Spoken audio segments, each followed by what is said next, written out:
वृश्चिक राशि वाले बंधुओं, आप सभी का स्वागत है, अभिनंदन है आपके अपने चैनल वैदिक मंथन भिंड यूट्यूब चैनल में। तो वृश्चिक राशि वालों, जरा ध्यान से सुनिए। इन चार आत्माओं ने आपको चारों तरफ से घेर रखा है। आपको इनके बारे में जानना बेहद आवश्यक है। इनके बारे में यदि आप समझ जाएंगे तो आप ये भी समझ जाएंगे कि आपके जीवन में परेशानियों का कारण क्या है। जी हाँ, क्योंकि इनमें से कुछ एक ऐसी आत्माएं हैं जो आपको लगातार कष्ट पहुंचा रही हैं, आपकी पीड़ाओं का कारण है। इनके बारे में जानना और ये आपको कष्ट क्यों पहुंचा रही हैं, इस विषय को समझना आपके लिए बेहद महत्वपूर्ण है, क्योंकि जब आप समझेंगे तभी तो आप इसका निवारण कर पाएंगे। इसी के साथ साथ इनमें से कुछ आत्माएं ऐसी हैं जो आपको बहुत ज्यादा लाभ पहुंचाना चाहती हैं, आपको बहुत कुछ देना चाहती हैं, लेकिन आप उनके बारे में ना तो जानते हैं, ना समझते हैं और ना ही उनसे जुड़ पा रहे हैं, ताकि आप उनके द्वारा दी जाने वाली लाभ, सुविधाएं, मौके, अपॉर्चुनिटी ग्रहण कर पाए। बंधु, एक चीज आप अच्छी तरीके से समझ लीजिए कि इस संसार में जो भी कुछ है वह भौतिक स्तर पर तो केवल 5 से 10% ही है, बाकी 90 से 95% ऊर्जाओं के स्तर पर नियंत्रित होता है। आप खुद ही देखिए, आज के इस साइंस के, विज्ञान के युग में देखिए, मोबाइल फोन आपकी जेब में रखा हुआ है, लेकिन इसकी जो तरंगे हैं वो चारों तरफ के वातावरण में भरी पड़ी हैं, लबालब, और ना जाने कैसी कैसी कितनी प्रकार की तरंगे हैं। कोई मोबाइल के लिए तरंग है, कोई ब्लूटूथ की है, कोई वाईफाई की है, कोई किसी प्रकार की, ना जाने कितने कितने प्रकार की तरंगे जो हम स्वयं उत्पन्न करते हैं ताकि हमारे उपकरण चलते रह सकें। फिर ब्रह्मांड, या यूं कहेंगे ब्रह्म या भगवान ने भी ना जाने कितने प्रकार की तरंगे बनाई हैं, जिन्हें हम नाना प्रकार के देवी देवता, भूत प्रेत पिशाच समझते हैं। और वे तरंगे हमको, या यूं कहेंगे वे ऊर्जाएं हमको कभी इफेक्ट यानी कि अच्छा प्रभाव देती हैं और कभी दुष्प्रभाव दे देती हैं। तो हम कह देते हैं कि नकारात्मकता ने हमको घेर लिया है। उम्मीद है आप हमारी बात समझ रहे हैं। अब यहाँ पर असली खेल शुरू होता है। असली खेल ये है कि आप अपने स्तर पर तो कार्य करिए, मेहनत करिए, सब कुछ करिए, उसमें कोई कसर मत छोड़िए। जीवन मेहनत करने वालों के लिए ही शुभ परिणाम लेकर आता है, लेकिन केवल इतना ही काफी नहीं है। मेहनत करने के साथ साथ भाग्यवान होना भी अनिवार्य है। और भाग्यवान आप कैसे बनेंगे? भाग्यवान आप बनेंगे अपने आसपास की ऊर्जाओं को समझकर, उनमें फेरबदल करके, परिवर्तन करके, उन ऊर्जाओं से लाभ लेकर।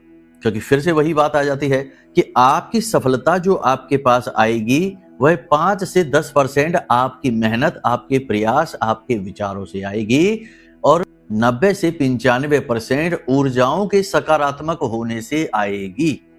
आपने अक्सर ये चीज अपने जीवन में महसूस की है और ये कहते हुए भी लोगों को सुना है।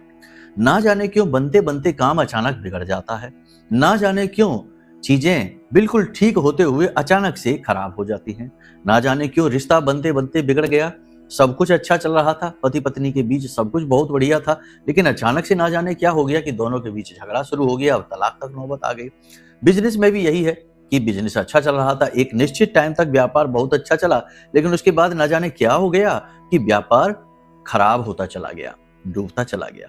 तो ये जो ना जाने क्यों वाला जो बात होती है ना, यही है डिस्टरबेंस ऊर्जाओं के बीच में, एनर्जी के बीच में। अब इस बीच में आप वही हैं, आपकी मेहनत वही है, आपकी प्रयास वही है, आपके सोचने का तरीका भी वही है, लेकिन बदला क्या है? यहाँ पर बदला है ऊर्जाओं का स्तर। ऊर्जाओं की जो प्रकृति है वह बदली है, शुभ से अशुभ हो गई, आपको पता भी नहीं चला, और आप केवल और केवल मेहनत करते चले जा रहे हैं, चीजों को संभालते चले जा रहे हैं, फिर भी चीजें संभल नहीं रही हैं और सब कुछ तहस नहस होता चला जा रहा है।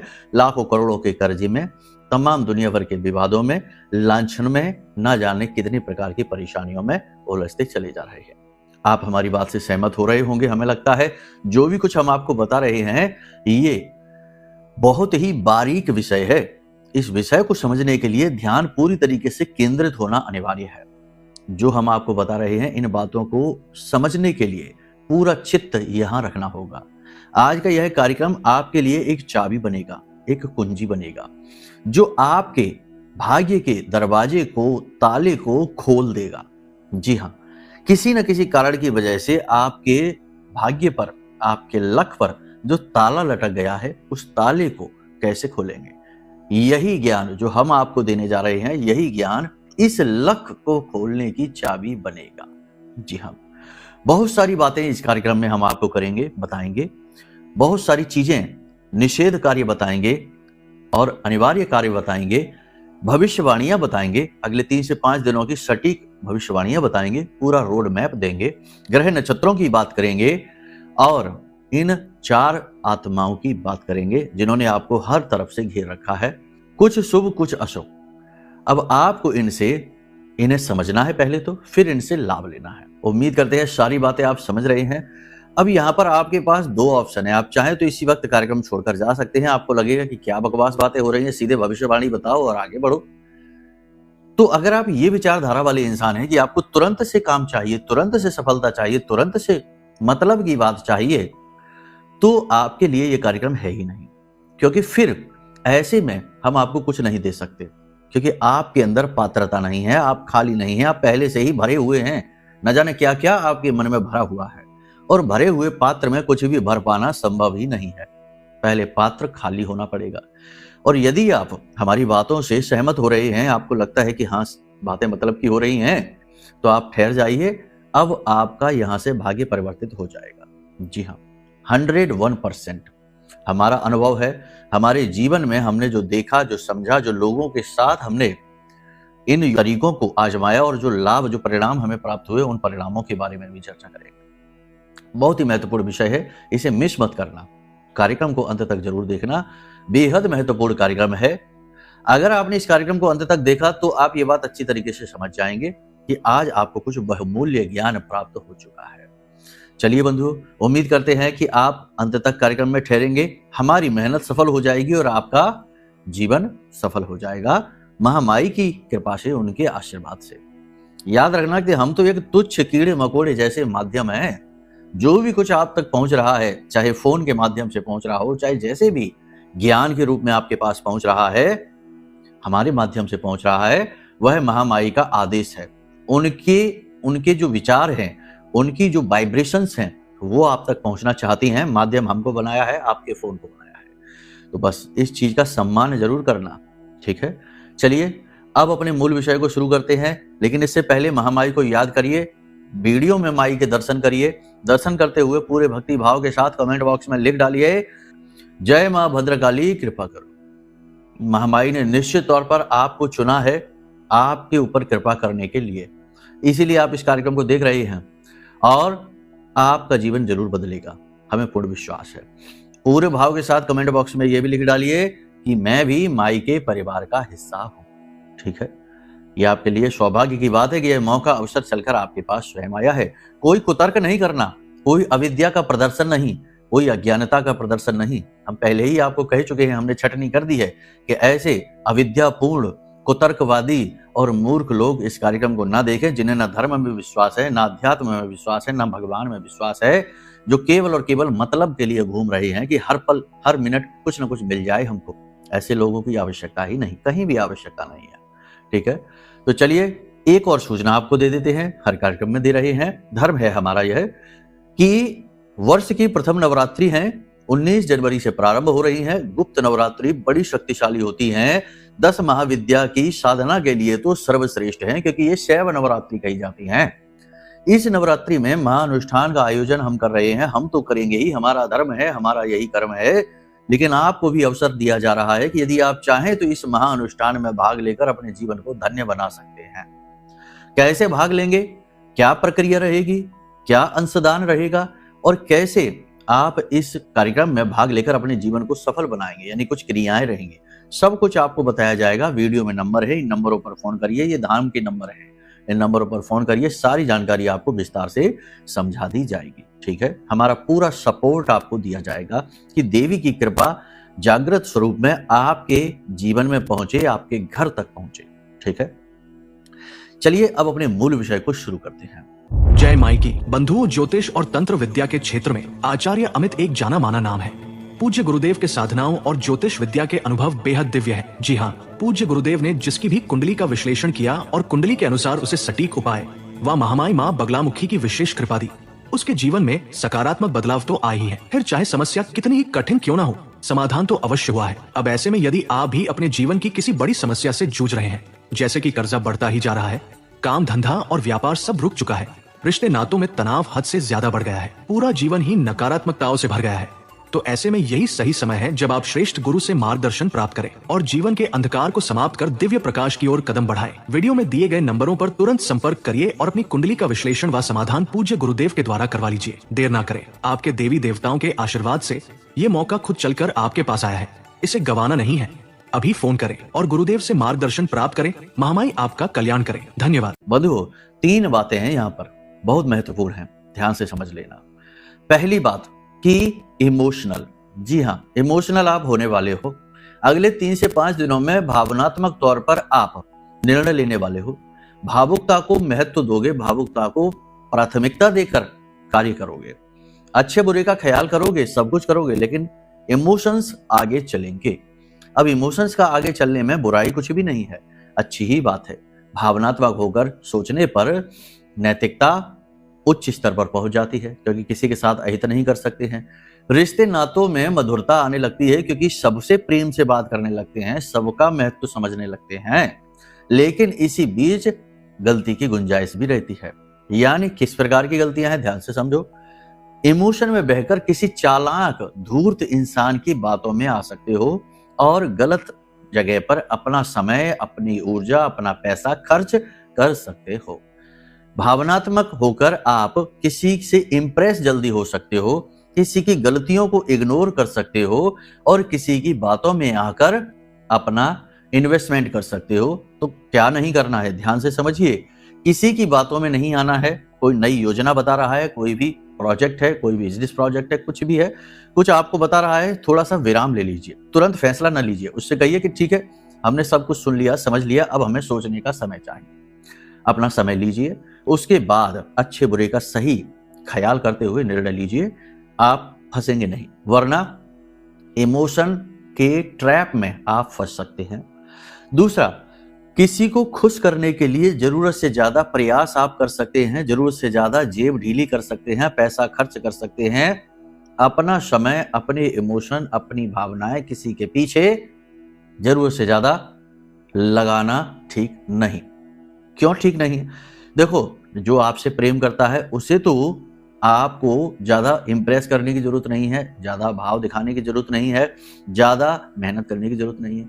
और जो आपसे प्रेम नहीं करता है, जो केवल मतलब के लिए आपसे जुड़ा है, उसे आप कितना भी इंप्रेस कर लीजिए, कितना भी जोर लगा लीजिए, कितना भी उसे खुश करने के लिए खर्चा कर लीजिए, उसे महंगे महंगे गिफ्ट दे दीजिए, कुछ खरीद कर दे दीजिए, उसका जो नजरिया है आपके प्रति वो नहीं बदलेगा। कुछ देर के लिए दिखावे के लिए वो खुश हो सकता है, लेकिन कुछ टाइम के बाद वो फिर से आपको इमोशनली ब्लैकमेल करने की कोशिश करेगा। ठीक है, तो दिमाग की जगह दिल से सोचना आपके लिए भारी पड़ सकता है। यहाँ पर आप अपनी अनदेखी कर सकते हैं, अपने स्वास्थ्य और अपने शरीर और अपनी सुविधाओं की अनदेखी आपके लिए महंगी पड़ेगी। शारीरिक कष्ट यहाँ पर हो सकता है। इसी के साथ साथ कफ और वात से जुड़े रोग आपको परेशान कर सकते हैं। शरीर के किसी विशेष भाग में दर्द रह सकता है, पेट में वायु विकार उत्पन्न हो सकता है, गैस्ट्रिक समस्या हो सकती है, जोड़ों में दर्द रह सकता है और गले और छाती में किसी प्रकार का इन्फेक्शन और मौसम से प्रभावित होकर कोई रोग आपको घेर सकता है। श्वास और दमे से जुड़े रोगी ज्यादा परेशान हो सकते हैं। और राजनीति में जो लोग हैं, राजनीतिक क्षेत्र में हैं, इन लोगों की छवि किसी बात से खराब हो सकती है। इनका विरोध किया जा सकता है और विरोध अपने ही करेंगे, जिन पर ये भरोसा करते हैं वो विरोध करेंगे और इनकी छवि, इनका मान मर्दन किया जा सकता है। व्यवसायिक स्तर पर बात करें तो व्यवसाय में आपके कॉम्पिटिटर्स आपको परेशान करने की कोशिश खूब करेंगे, लेकिन आप अच्छी तरीके से इन चीजों से निपटना जानते हैं, संभल जाएंगे और नई तरकीबों से, नई योजनाओं के साथ अपने व्यापार को ऊपर उठाएंगे। बस यहाँ पर एक चीज ध्यान देना है कि चाहे कोई भी फील्ड हो, कहीं पर भी आप काम करते हो, शत्रु प्रबल होंगे। शत्रु प्रबल होकर आपको फंसाने के लिए तरह तरह के जाल बुन सकते हैं। किसी प्रकार के विवाद या झगड़े में आपको नहीं पड़ना है। दो लोग झगड़ रहे हैं, उनके बीच में या दो लोगों की बहस के बीच में नहीं पड़ना है। किसी भी प्रकार की विवाद में, व्यर्थ की विवादित स्थिति में पड़कर आप अपने समय को खराब करेंगे और अपनी छवि को भी खराब करेंगे।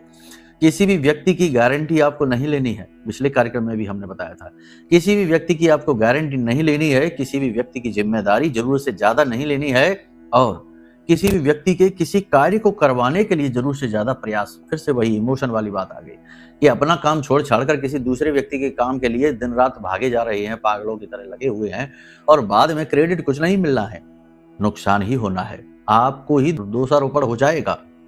नहीं करना ये। कोई भी इंपॉर्टेंट डील साइन करने से पहले डॉक्यूमेंट को अच्छी तरीके से पढ़ लें, काले रंग की कलम का इस्तेमाल ना करें और इन दिनों पर यानी अगले 3 से 5 दिनों पर काले और नीले रंग के वस्त्रों को पहने नहीं, इन्हें अवॉइड करें, ये बहुत आवश्यक है। इसी के साथ साथ आप इन 3 से 5 दिनों में शाम के समय चंद्र त्राटक जरूर करें। चंद्र त्राटक बहुत ही महत्वपूर्ण विषय है जो आपको इमोशनली स्ट्रांग बनाएगा और आपके जीवन में जो नेगेटिविटी है चंद्रमा की वजह से उसे दूर करने की पूरी इसमें क्षमता होती है। क्या करना है आपको, देखो सीधी सी बात है, रात्रि के समय छत पर चले जाइए और चंद्रमा को देखिए। देखो अगर हो सके तो, नहीं हो सकता तो कोई बात नहीं है, अगर हो सके तो चंद्रमा को देखिए और चंद्रमा को नजर भरकर देखना है जब तक कि आंसू आंखों से ना आने लग जाए। आंखों से आंसू आ जाए उसके बाद अपनी आंखें बंद कर लें और आपकी चंद्र त्राटक की क्रिया पूर्ण हो चुकी है। ये क्रिया आप जरूर करिए, बहुत ही अच्छी क्रिया है, ठीक है। शरीर में स्थूलता बढ़ सकती है, भारीपन बढ़ सकता है, आलस्य बढ़ सकता है, काम को टालने की प्रक्रिया मन में उत्पन्न हो सकती है, जरूरी कार्यों को टालना आपके लिए महंगा पड़ेगा। अचानक से यात्राओं पर जाना पड़ सकता है, किसी प्रकार की धार्मिक यात्रा पर भी जा सकते हैं। यात्रा पर जाएं, अपना ख्याल अवश्य रखें और मन में सकारात्मक विचार ही रखें। इसी के साथ साथ परिवार के किसी सदस्य के बारे में आपको कोई खुशखबरी प्राप्त हो सकती है। यहाँ पर अब 2 बातें होंगी, आपके मन में अपने प्रेमी के लिए प्रेम भाव बहुत अधिक उत्पन्न होगा। आपने अपने जीवन में कुछ गलती कर दी, अपने प्रेमी के साथ गलत व्यवहार कर दिया, तो उसके लिए मन में खेद भी बहुत अधिक उत्पन्न होगा। इसी के साथ साथ दाम्पत्य जीवन में भी यही आपको महसूस होगा कि वहां पर भी जीवन साथी के प्रति अत्यंत आकर्षण आपको महसूस होगा और जाने अनजाने में आपने अगर कोई गलती कर दी है तो उसके लिए आपको खेद भी महसूस होगा। कहने का मतलब यह है कि आप अपने जीवन साथी के प्रति, अपने प्रेमी के प्रति बहुत आकर्षित महसूस करेंगे और उन्हें खुश करने की कोशिश भी करेंगे और आपका रिश्ता भी मधुर होने लगेगा। जीवन साथी का स्वास्थ्य सेहत आपको थोड़ा टेंशन दे सकता है क्योंकि उनकी स्वास्थ्य सेहत की कमजोरी लगातार बढ़ती जा रही है और आपको चिंता का विषय बनी हुई है। पैसे की कमी की वजह से आपका कोई कार्य रुक सकता है, थोड़ा सा यहाँ पर आपको ध्यान देना है। अचानक से आपको कर्जा लेना पड़ सकता है, इस बात का भी ध्यान देना। तो कर्जा सोच समझ कर लेना है, जितना जरूरत भर का है उतना ही लेना। कर्जा लेने में बुराई कुछ भी नहीं है, आप चुका पाएंगे, लेकिन जरूरत से ज्यादा नहीं। जिस उद्देश्य के लिए कर्जा ले रहे हैं उसी उद्देश्य पर कर्जा पैसे को खर्च भी करना है। अब यहाँ पर सबसे बड़ी बात, आपको 3 बातों का ध्यान रखना है। पहला, अपने काम को ही इंपॉर्टेंस दें और बहुत ही प्रैक्टिकल होकर सोचें। दूसरा, कि किसी भी व्यक्ति पर जरूरत से ज्यादा भरोसा ना करें क्योंकि यहाँ पर आपके साथ फ्रॉड हो सकता है, धोखा हो सकता है। तीसरा, अपने स्वास्थ्य को सबसे अधिक महत्व दें क्योंकि अगर आपका स्वास्थ्य ही गड़बड़ा गया तो दुनिया आप कैसे चलाएंगे, सारा संसार का युद्ध आप कैसे लड़ेंगे, विजयी कैसे बनेंगे। क्योंकि कुछ भी करने के लिए ऊर्जा की आवश्यकता होती है और ऊर्जा उत्पन्न होती है स्वस्थ शरीर में, ठीक है। जैसे कि भगवान बुद्ध ने कहा था कि स्वस्थ शरीर में ही स्वस्थ दिमाग रहता है। तो शरीर को स्वस्थ रखेंगे तो दिमाग स्वस्थ रहेगा, तो विचार स्वस्थ होंगे तो फिर जीवन ही स्वस्थ हो जाएगा। यहाँ तक सारी बात आपने समझ ली है। विदेशों में एक्सपोर्ट इंपोर्ट का जो काम करते हैं उन्हें परेशानियों का सामना करना पड़ेगा, व्यापार भी मंदा हो जाएगा। जो विदेश में नौकरी कर रहे हैं उनके लिए कार्यस्थल पर वातावरण थोड़ा बहुत अनुकूल बनता दिखाई देगा, लेकिन काम की मेहनत कम नहीं होगी, मेहनत उतनी ही रहेगी। कार्यस्थल पर किसी सहकर्मी के साथ किसी बात को लेकर विवाद हो सकता है, तनाव की स्थिति हो सकती है। संतान को लेकर थोड़ी बहुत चिंता मन में रह सकती है, किसी बात को लेकर टेंशन रह सकती है। यहाँ पर सारी बातें जो हम आपको बता रहे हैं वो आपके गोचर चार्ट के अनुसार है, चंद्र कुंडली के अनुसार है। अब हो सकता है कि आपकी जन्म पत्री में स्थिति एकदम इसके अपोजिट हो।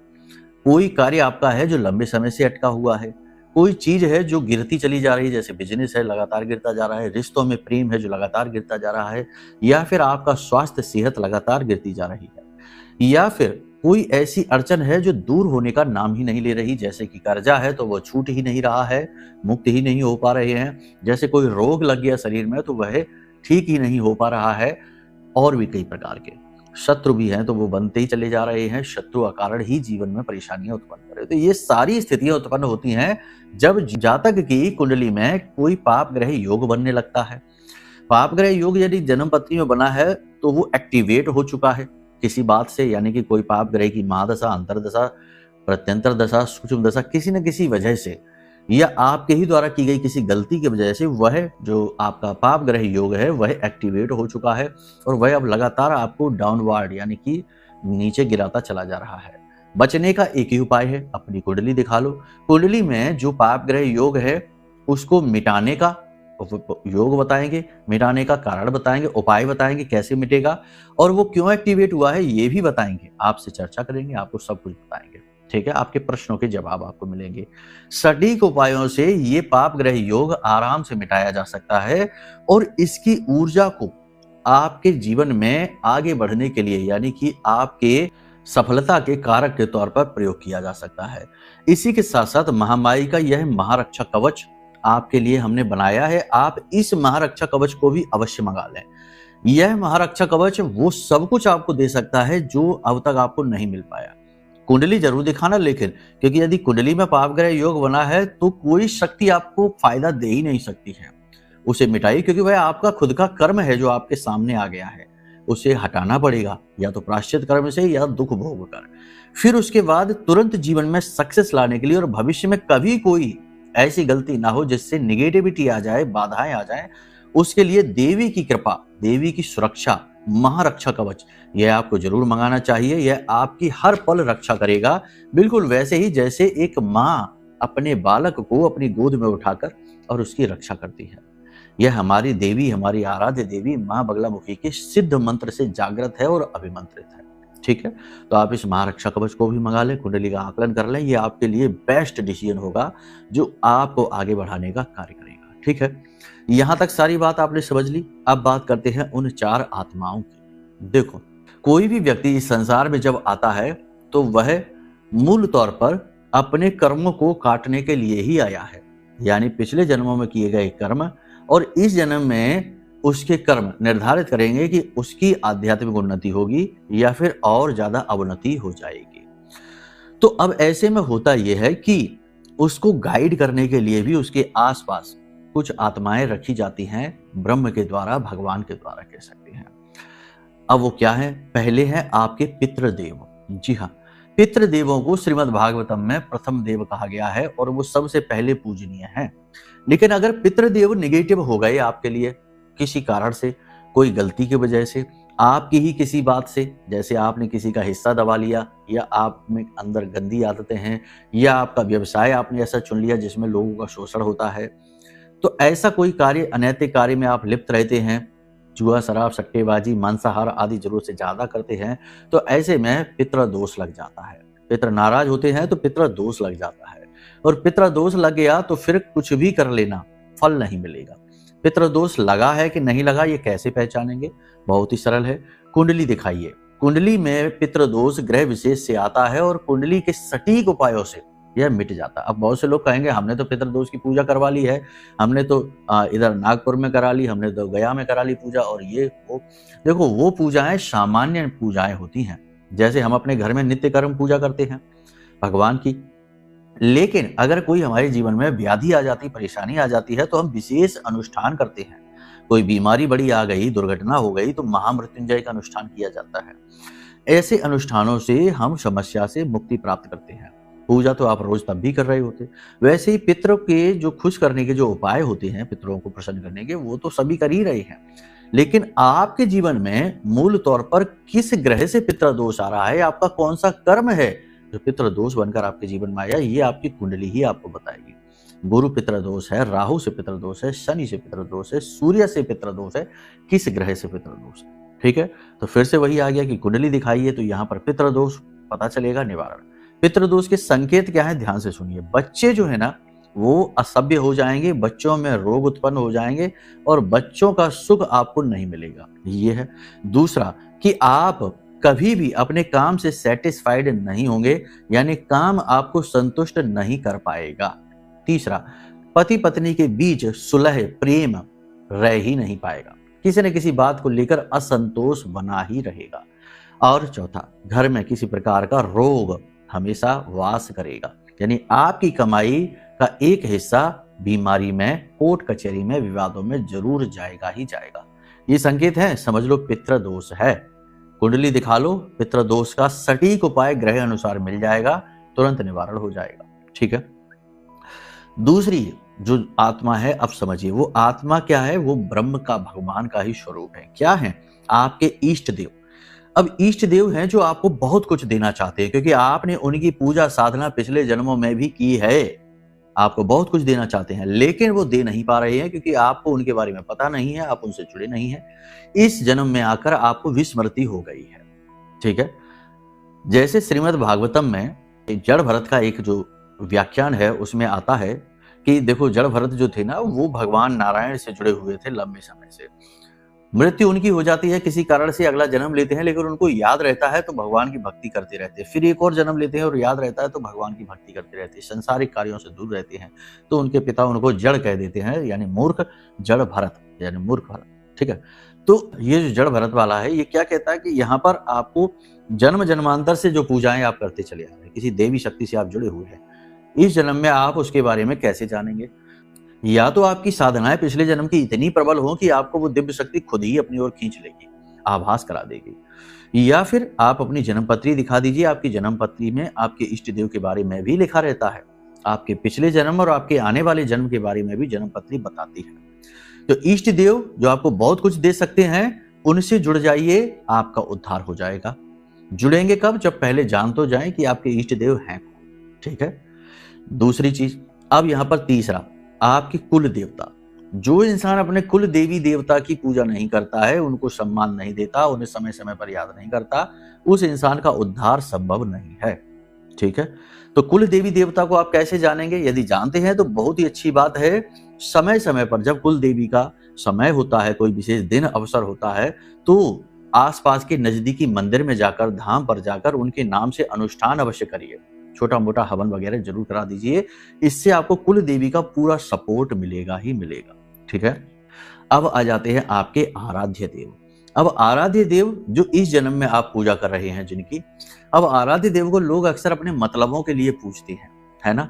लोग हमेशा जैसे हनुमान जी की पूजा कर रहे हैं, अब जीवन में कष्ट बहुत है तो हनुमान जी हमारे कष्ट हर लो, हनुमान जी हमारे कष्ट हर लो। हनुमान चालीसा पढ़ने में लगे हैं, हनुमान जी के तरह तरह के उपाय करने में लगे हुए हैं। यानी कि इस जन्म में जो आप जिनकी पूजा कर भी रहे हैं, वो पूजा भी बेकार जा रही है, क्योंकि वहां पर भी आप लालचियों की तरह बस मांगे ही जा रहे हैं कि हनुमान जी ये कर दो, हनुमान जी वो कर दो, या भोले बाबा ऐसा कर दो, हमारी नौकरी लगवा दो, हमारा विवाह करवा दो, ये करा दो। यहाँ पर भी समस्या। तो इस तरह आप अपने आराध्य की भी कृपा प्राप्त नहीं कर पा रहे हैं। अब आप ध्यान से समझिए हमारे शास्त्र क्या कहते हैं। शास्त्रों को आप समझिए। भगवान नर और नारायण का स्वरूप है। भगवान नारायण कौन है? भगवान श्री कृष्ण। और नर कौन है? अर्जुन। अर्जुन कौन है? भगवान श्री कृष्ण के आराधक हैं, साधक हैं, भगवान की पूजा करते हैं। लेकिन कभी भगवान से उन्होंने ये नहीं कहा कि भगवान हमें युद्ध जितवा दो, भगवान हमें वनवास से मुक्त करवा दो, भगवान हमें राजपाट दिलवा दो, कभी नहीं कहा। उन्होंने ये कहा कि भगवान आप हमारे बस साथ में रहिए, बाकी सब कर तो हम लेंगे, जब आप साथ हैं तो हमें डर किस बात का, तो बस आप हमारे साथ रहिए। ठीक है। इसी प्रकार से हनुमान जी और प्रभु श्री राम, इन दोनों के रिश्ते को देखो, कितना मधुर रिश्ता, कितना प्रेम का रिश्ता है। ना तो हनुमान जी ने भगवान से कुछ मांगा और ना ही भगवान ने हनुमान जी से कहा कि हनुमान जी हमारी मदद कर दो, हनुमान जी हमारा पुल बनवा दो, हनुमान जी सीता मैया को ये करो। नहीं, जो भी कुछ हनुमान जी ने किया अपनी स्वेच्छा से किया, सेवा भाव से किया।